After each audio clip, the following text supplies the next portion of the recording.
Welcome back, soul friends. It's Tannaz Hosseinpour, and today we have a special guest with us. When I read the title of his book, I was like, I need to have him on. I need to have this conversation. Today we're joined by Michael McAdams. He's the co-author of the book, An Angel Told Me So. And I asked him, do you want me to introduce you as a spiritual mentor? And he said, no, I'm simply the messenger. He is the seeker of spiritual truth, and I'm so excited to have him on. Welcome. Hi, Tannaz. Welcome. Thank you very much for having me. I love the title. I already said that to you before. Let's dive deep into it. How do you know? An angel told me so. How do you know that an angel told you so? Well, the book itself is the first of three volumes. There's going to be three books in the series, and it's a collection of messages and teachings dictated directly from spirit teachers from the other side, dictated word for word through my mother, so I know the source. And she received these messages and teachings for 22 years. Spirit teachers are angels, just viewed from a different perspective, one religious, one spiritual. So when you read the book, and a lot of these messages are signed with the name of the spirit teacher that presented the message. Mm, So the title, An Angel Told Me So, was a title that my mother was given by a spirit teacher that should be the title of the book. mm, But for people with a foundation of faith, they will interpret spirit teachers as angels. My grandmother had received sermons dictated to her mind and thought. She was a Pentecostal preacher. I was brought up with a foundation of faith. She would receive sermons dictated to her mind and thought, as well as verses to songs that she would put to music. And I remember when I was young, she would say that God had spoken to her heart and given her this information. That's the perspective that someone with a church-based, Bible-based foundation is going to interpret anything that they receive. mhm, People who are more spiritual in nature, who read metaphysical material, they read and learn about spirit guide, mm. spirit teachers. These spirit teachers are with each of us. We're all spoken to, guided, led, directed, comforted, warned. I'd slow down up ahead if I were you. Where Mm. does that come from? And if people can learn to tune in and accept that these spirit teachers are with us, uh, you benefit from that greatly. Mm. Did your mom know the spirit guide that was speaking to her? Like, was it a familiar face, or is there like an identity associated to those spirit guides? Only the signature of some of the names that were given. She never saw any visions, no faces. The information was always presented to her mind. She had received in thought, like most all of us are. Mhm. And just as an example, she was working around the kitchen one day, and these words started to come into her mind. She knew it was incoming. So she picked up pen and paper. She had beautiful handwriting, and she wrote this out in longhand. And she felt that this was confirmation that she should put these messages and teachings in a book. She had been praying about it. May I share this with you and your audience? Yes, please. So, like I said, words coming into her mind, just working around the kitchen, and this is what she was given. Emptiness is part of fulfillment. Let your resources fill the void left so that distinction of your purpose can be found. Expression is always self-explanatory. Therefore, look inside and anchor all your beliefs beside those still waters that will take away your troubled view and renew your strength to recapture that which was lost, but is now found to be adequate to pursue the course set before you. And as you reconcile your being to represent those qualities that have been left intact, God will see to it that although circumstances have been trying, to say the least, your weariness will disappear as clouds once removed allow the sun to shine to dispel the gloom and darkness that has pervaded your countenance. And as once described before, a token of this presence will be deposited to your account and books recorded in his name. Wow. Wow. That'll get your attention. Mm. Were you able to talk to your mom about how she felt when she was receiving these messages and seeing them? Well, she would do this usually by herself, although later, as the years went by, there were times when, excuse me, we would do it together, where Hmm. she would receive the words which she saw dictated to her mind, just 3 and 4 words at a time, that she would type down with an electric typewriter. And I would write the words down. We had done this over the phone a few times just to try it, just to see how it was. And the messages were good, but I always thought that they were so much deeper and more profound when she did it alone by herself. Mm. And when she would be led to sit down in a session, her spirit teachers would move in and give a message for her addressed to her.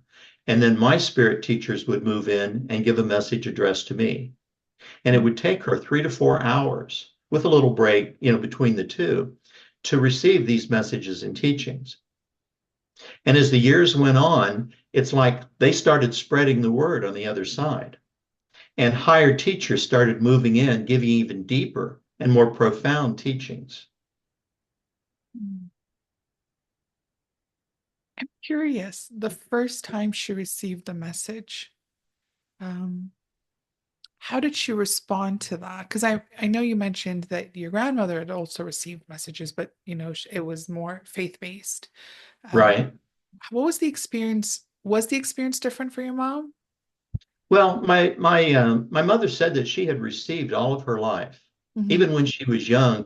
Usually, when you're not doing anything, she said she'd be standing at the kitchen sink doing dishes, not Hmm. thinking about anything. And Hmm. these teachings and messages would come into her mind.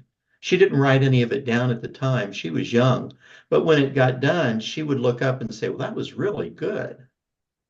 And it was just an amazing body of material. So when she was led to sit down in these dedicated sessions, she would receive these messages, and many of the messages and teachings are signed with the name of the spirit teachers presenting the message. Now, my website is spiritspeaks.com, and posted on the website, there are tabs at the top: bio for myself, bio for my mother. And there's a tab for a television interview that my mother gave in Cincinnati. Posted on her interview is a message from volume 2 of the book, which is not out yet. This was the only time in a session where she was led to sit down and receive. 2 different spirit teachers moved in the same session, gave 2 different messages, and signed 2 different names.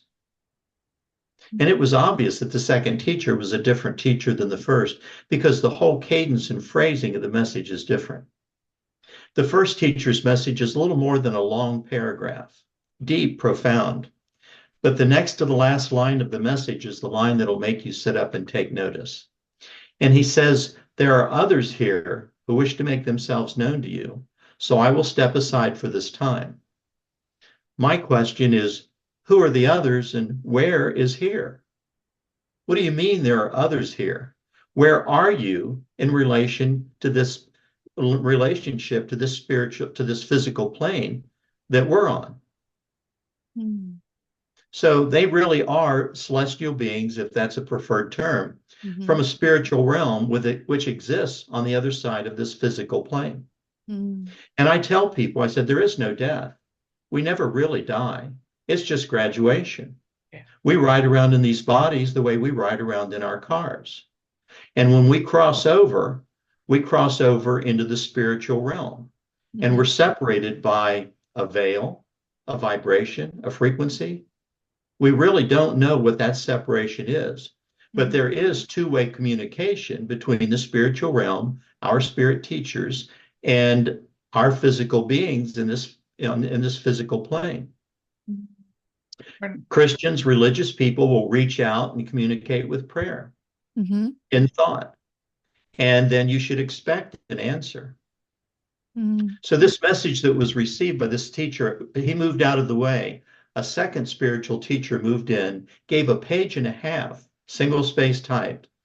But these messages and teachings, they normally always end with an extremely profound last line or a deep, profound last paragraph. And this second teacher's message, this last paragraph, I think it'll touch you. May I share this with your audience? Of course. So this was a page and a half message, exceptional teachings. But this was the last paragraph from this second teacher's message. And he says, "You are not as sheep herded here and there, but you are likened unto the lamb that is cared for individually, nourished and loved until the full and total development allows it to be master of itself. So is man so kept and denied only those things that would not in the long run nourish his spirit. God is all wise and loving in his dispensations. We are not to judge the workings of our Father, nor are we to judge each other. Work always to improve your own beings, for in the end time, there lies your soul, with all the nourishment that you have given it, totally dependent upon the outcome of your intentions." That message was signed, "Your loving spiritual teacher." The first message was signed, "Your loving guide." Mm. And throughout all of these years and all of the messages, that many of them were signed, they were all signed with the name of, like, your loving spiritual teacher, your loving spiritual teachers, some singular, some plural. And these messages and teachings, these spirit teachers repeatedly refer to themselves in first person. We feel, we believe, we advise. Our view encompasses more than your view can comprehend. One line in a message said, "We hear the spirit cries above the words you speak." Who talks like that? I don't talk like that. Mm. We're not human beings having a spiritual experience. We're spiritual beings having a human experience. And I think your mom's, her life and her experiences really confirm that. Um, you said something, and I want to kind of dive into that. You said, it happened when there was silence, whether she was in the kitchen, like washing dishes. And I love that because sometimes we think, oh, if we want to connect to the spiritual realm, we have to set up a ritual, a ceremony, sit down, do this. You need, I don't know, you need cacao, let's say, or you need certain candles and certain crystals. And yet she was receiving these messages even when she was washing dishes, as long as there was that space, that silent space to receive. Can we talk about that? Can we talk about how we can connect to the spiritual realm in simple, practical ways? Well, it's really pretty easy. All you have to do is be receptive. Hmm. Know that their joy, these spirit teachers' joy, is in our recognizing their existence. Hmm.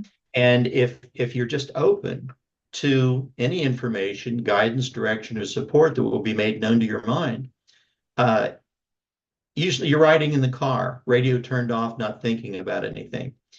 And a thought comes into your mind and it says, "I'd slow down a bit if I were you." You glance in the rearview mirror, you don't see anything, but you slow down a little bit, top a little rise in the freeway, and there sits a state highway patrol. How did they know? They knew because they're looking out for you. And I believe that we're each assigned a spiritual teacher or a spirit guide that stays with us for life. Guardian angel, again, if you have a religious perspective. I told you earlier that I have a foundation of faith. And one of the best things about a foundation of faith is that it's something you can build on. So you don't really need to do yoga, meditation, light a candle, zone out, do anything that you would normally think that you would need to do to contact spirit teachers. They're there with us always. And it's just really a matter of tuning in. Now, anytime that you open your mind to be able to receive, you want to always establish a filter of protection. There is negativity out there. It doesn't have to exist for you. It doesn't exist for me. You just don't allow any negative thoughts into your thought system. Each of us has a thought system, like a little mini solar system, and we can control what we allow and what we don't allow to come into our thought system. But we can also think anything that we want. It's a pesky little gift called free will. Yeah. And if we think a certain thing that we're not happy with, we can just discard that thought and send it out into the universe. But the thoughts that we receive from spirit teachers have a certain feel in our mind. It's a subtle difference between a thought that we think and a thought that comes into our mind. But once you can recognize and differentiate between those two types of thoughts, then it's easy to stay tuned in. You mentioned that, okay, we have control over our thoughts, so we can choose to kind of discard the negative ones.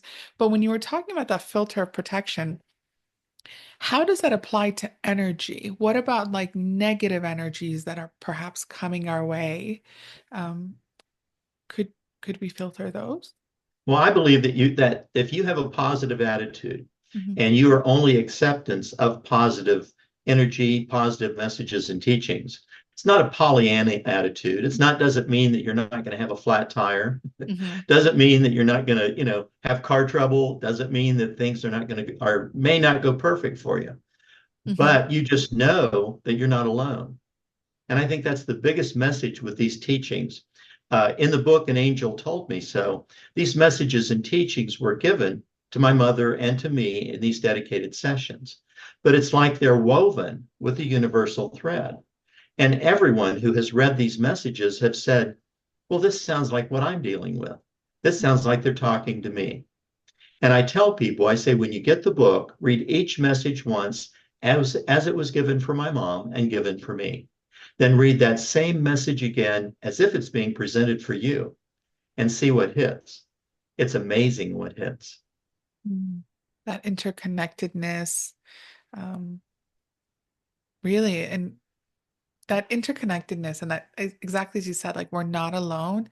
It's such a comforting feeling to know that um, there's a beautiful Persian poem of if only you could see the, I don't want to butcher it, but like how empowering your shadow is, like the comfort, like there's always someone with you. There's always that energy, that guide.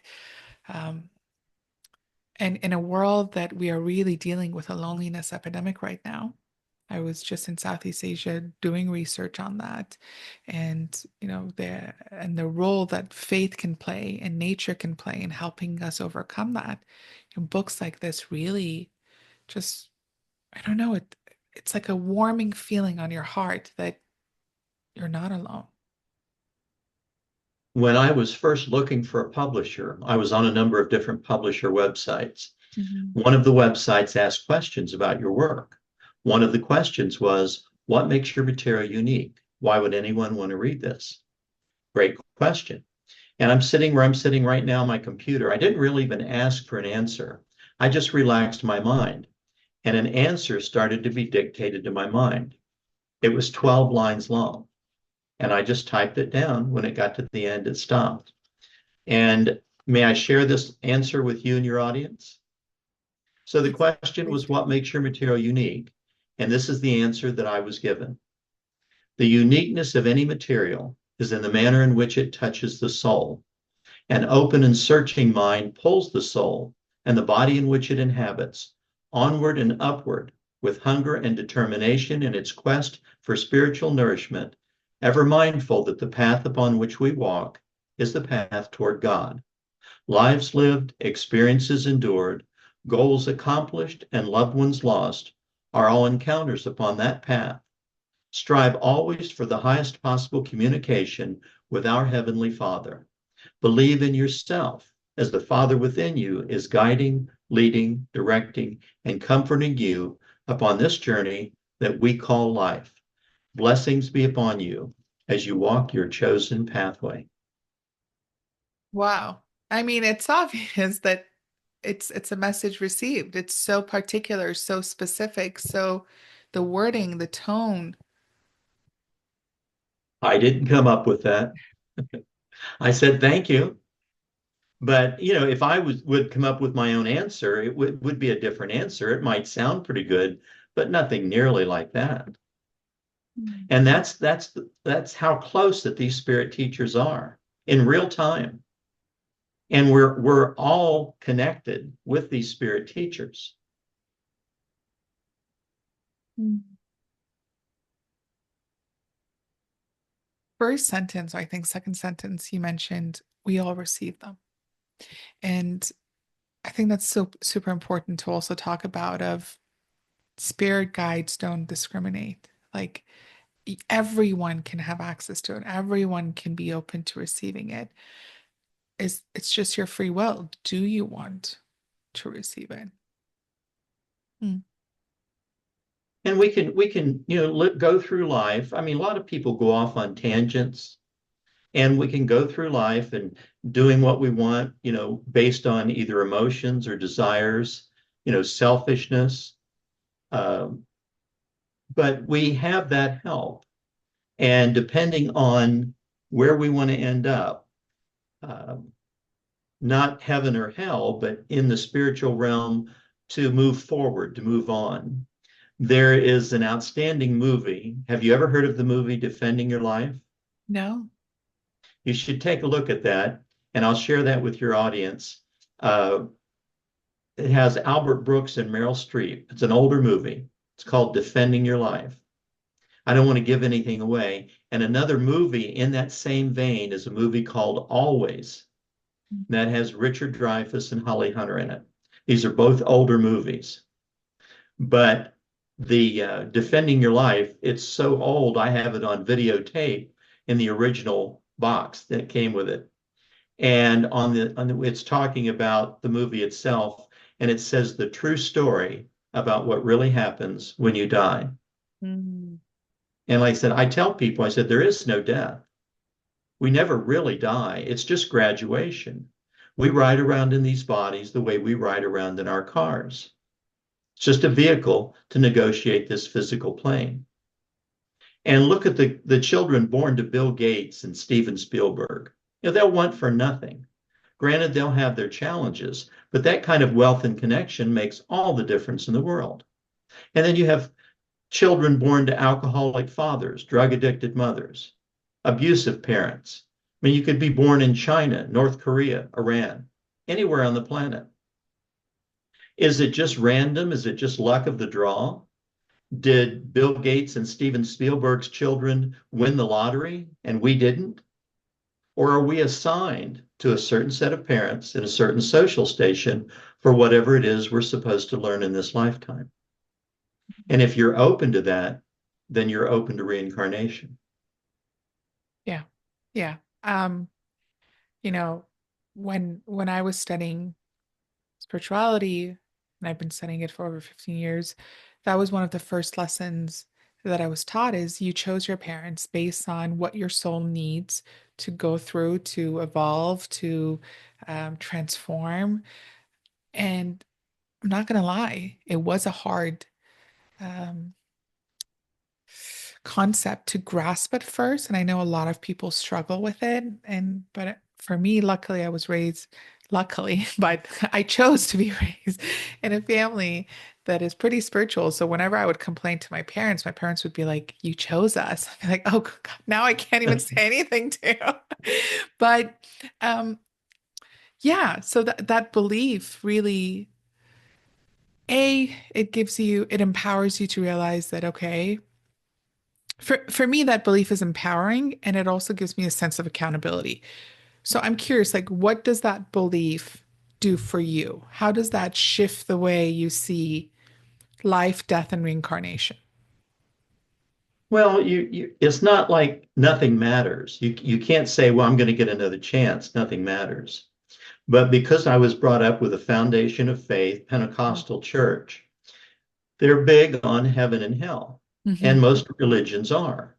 And that they believe that you get this one shot, blink of an eye existence, no matter how long you live. And then for all eternity, you're going to go to the good place or the bad place. Hmm. And I knew a lady one time that had a son that was constantly getting into trouble, constantly. And she was extremely religious, carried her Bible around with her. And she knew the various things that I was involved in, the books that I had read. And she just knew she was going to heaven when she died. And I asked her one time, I said, is there anything that your son could do, anything at all, that would cause you not to want to give him another chance? And she just looked down and said, no. And I said, what makes you think God loves us any less? Do you really believe that we're going to be sentenced to eternal damnation and punishment forever and ever with no chance for reprieve, no chance for a do-over because we were stupid or because we had, bad parents? And if you look at all the different lives that you and I would think that some people are living a life of hell on this planet in this life now, if you are open to reincarnation, not that they deserve it, but they may have earned it Mhm. in a previous life, and they are being subjected to these circumstances, all based on the choices and decisions that you make. From birth, you're given choices and decisions that guide the path of your life. But if you choose selfishly, if you choose unwisely, then you're going to suffer the consequences. And you may be born into Russia, again, North Korea, Iran, Gaza. You look at all the different lives that we would believe would be hell on earth. And is that the punishment until you get another chance? I believe it is. Was it, did you receive backlash? Was it difficult to express these beliefs coming from, a religious background? Well, it wasn't until I got older that I mean, I always had questions, even when I was young. Like I said, my grandmother was a Pentecostal preacher. My uncle was a fiery, passionate Pentecostal pastor. And long before the big mega churches that attract thousands, his church was fairly good size. And they would have 12 to 1,300 people in a Sunday service, standing room only. But he was pretty passionate, and I would sit and they would talk about how we're all born sinners. And I asked my mother one time, lady in front of us was holding a newborn baby. And I said, well, that baby hasn't done anything. How is it that that baby is a sinner? And, her response was, well, the Bible teaches that we're all born in sin. But, you just learn and you have to pick your way. You choose your path and you choose the information that you want to be part of. So, but I'm thankful that I have that foundation of faith because you're open to communication from God and angels. But then once you get above all that, and once you realize that spirit guides, spirit teachers are the same thing as angels, and that these messages and teachings in the book, An Angel Told Me So, are applicable to everyone who reads it, then you realize the potential that we all have to communicate with our own spirit teachers and move on once we cross over to the other side. So, in essence, spirit guides are here to help us do what our soul is meant to do in this reincarnated version so that we can evolve and transform. I believe so. I believe that's correct. And we're just to help us. I mean, we're not smart. A lot of times we don't make the best choices, but we're given opportunities um, and help, guidance, direction. And like I said, if you can just recognize that that help is available, you're not required. Obedience is not required. But you find that if you take their advice, your life is going to go a lot easier. Doesn't mean you won't deal with family issues and problems and that and relationship issues, that sort of thing. But the advice, guidance, direction, and support is there. And if you can, in these messages and teachings, they're just so deep and so personal that you can't help but realize that we're not alone. And I think that's the biggest thing, that we're not alone. It reminded me of the poem that I was talking about. Now I remember, and I just want to say it here. So I don't want to butcher it like I did a couple of minutes ago, but it's by Hafez, and he says, "I wish I could show you when you are lonely or in darkness, the astonishing light of your own being." And of course, by light, he's referring to the light of God, the other realm, and being one. You are one with the light of the Creator, and you are not Right. separate of it. I recently read a post and it said, I don't want to just believe, I want to know. Mm. And I think people are ready to know. Yeah. We've had faith. I mean, for 2,000 years, 3,000 years, people have had faith. But if we have the opportunity to know with this information that's being presented, and some people, when you talk about spirit teachers, they'll say, well, I don't want to mess with spirits. I don't do anything with spirits. And these are not spirits as far as spirits go. Somebody asked me one time about ghosts. And, we've all seen the movie Casper. Mhm. Ghosts are just spirits with unfinished business. Yeah. And so these are not spirits. You can't think of spirit teachers as spirits, but they are angels, just viewed from a spiritual perspective. Yeah. I'm glad you clarified that because that is something that comes up if people are like, oh, I don't want to mess with that realm. Like, I don't want to open the door, Pandora's box. And again, like these movies that we have, the scary movies. So I'm glad we brought that up. Can, because you mentioned like the spirit guides, they're with us forever. But you also mentioned that your mom had multiple spirit guides. So do we have some that are just temporary and some that stay with us forever? I I think depending on your level of spiritual development will determine the number of teachers that work with you. There is a book called the Urantia book. Have you ever heard of it? Mm-mm. That's really interesting. Sponsored by a foundation out of Chicago. Mhm. Uh, Urantia is their name for the earth. So it's really the earth book. It's been translated into 16 languages, over 4 million copies in print. Received through an individual in 1935, first published in 1955. And one of the papers, it's a series of papers that are numbered and titled. And I have a link to the Urantia book on my website on the Great Links page. And the Urantia book talks about how at the age of our first moral decision, when we make a decision that shows that we know right from wrong, normally about the age of 4.5 years old, that we are then assigned a personalized thought adjuster, spirit teacher, guardian angel, and that adjuster will stay with us for life, offering us advice, guidance, support. But whether or not that teacher will stay with us when we cross over, we may have a whole new set of spirit teachers. I believe that some people may have the one, some people have dozens. There could be, Jesus had masses of spirit teachers and angels working with him. So it really just depends on your level of spiritual maturity, if you want to phrase it that way, and what you're open to. Now, Mhm. these messages and teachings, again, were many times, like I said, given in first person, but they're given in plural, we, our, and us, but many times signed with a singular name. And in a number of these messages, these spirit teachers reference that there are higher teachers giving information to them that they in turn share with us. And on rare occasions, a spirit teacher referring to himself as I, therefore I will ensure that this will happen, or therefore I will become as one with your being. And when this I makes himself known, it makes you sit up and take notice. Like, wait a minute, who is the I who is presenting this information?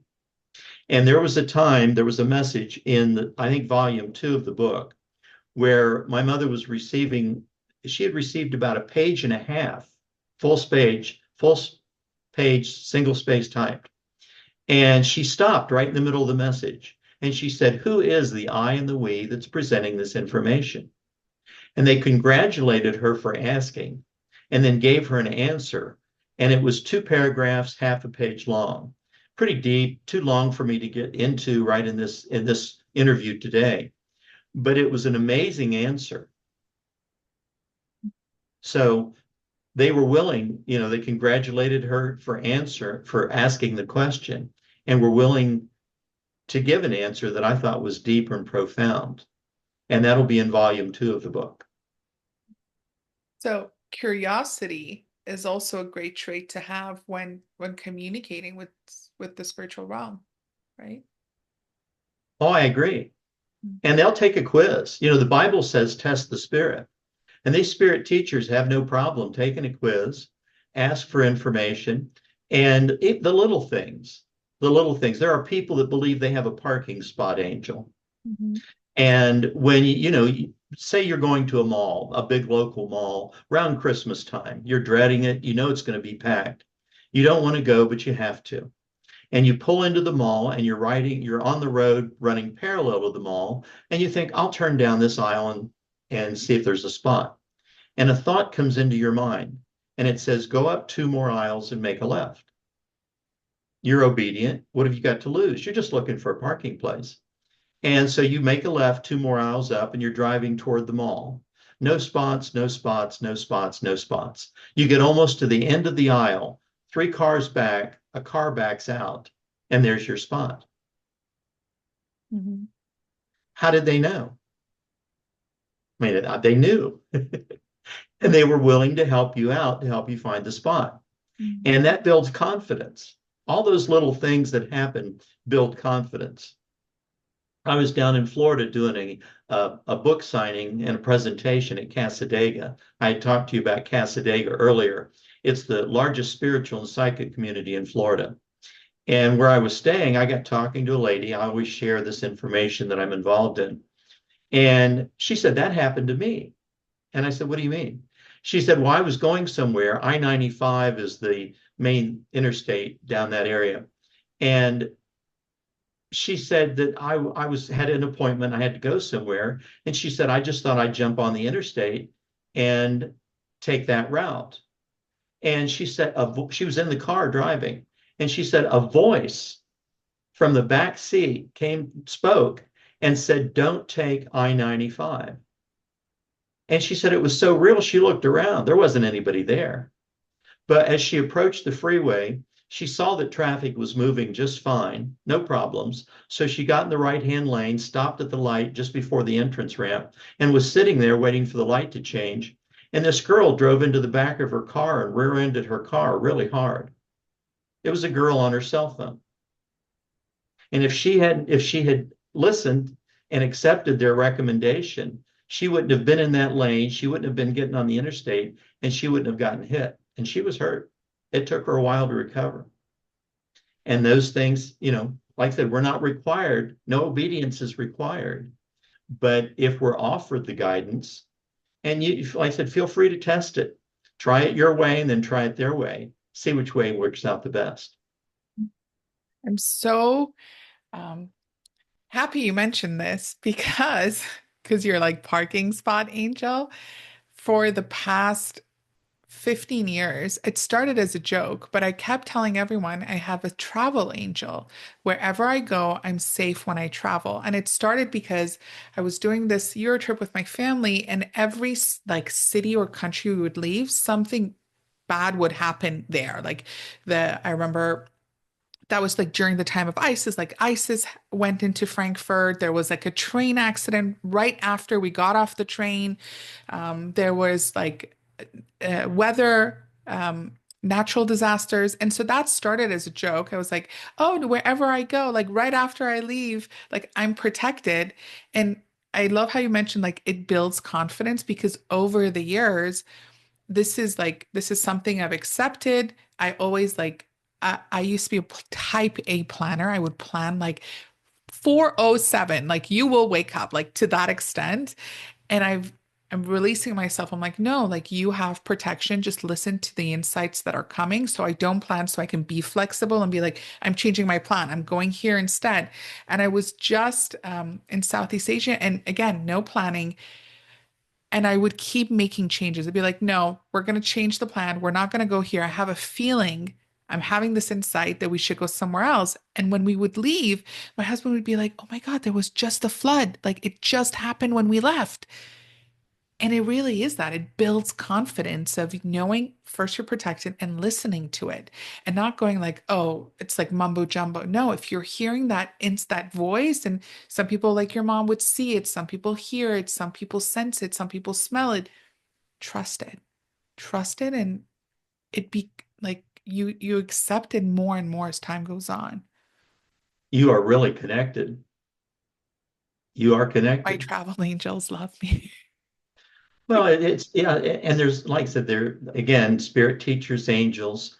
Um, it's just on the website.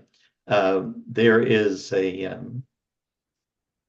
message from volume two, and there are different items that you can see. So take a look at that and see what you think. I think you'll be impressed. Oh, I will. I will. I'm so excited. We're coming towards the end of our interview, and I've just been loving this conversation because these are conversations that I'm sure some want to have, but they're like, I don't want to sound like cuckoo or crazy or like, what is this person talking about? It's not something that we've per se normalized in our society, but we're seeing more and more of as there is this awakening and this conscious awakening. So I'm so glad we got to have it, and I hope the audience, um, I'm sure the audience, like, ah, finally, someone's talking about it, and kind of paving that path to normalizing this connection with our spirit guides. Last question, and we've talked about this briefly throughout the book, but is there any particular teachings from the book that listeners can implement in their daily lives to enhance their spiritual awareness? There are just so many passages and lines.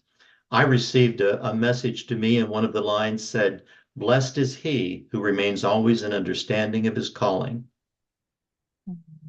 And, if you can understand that you have a calling and know that you're here for a reason.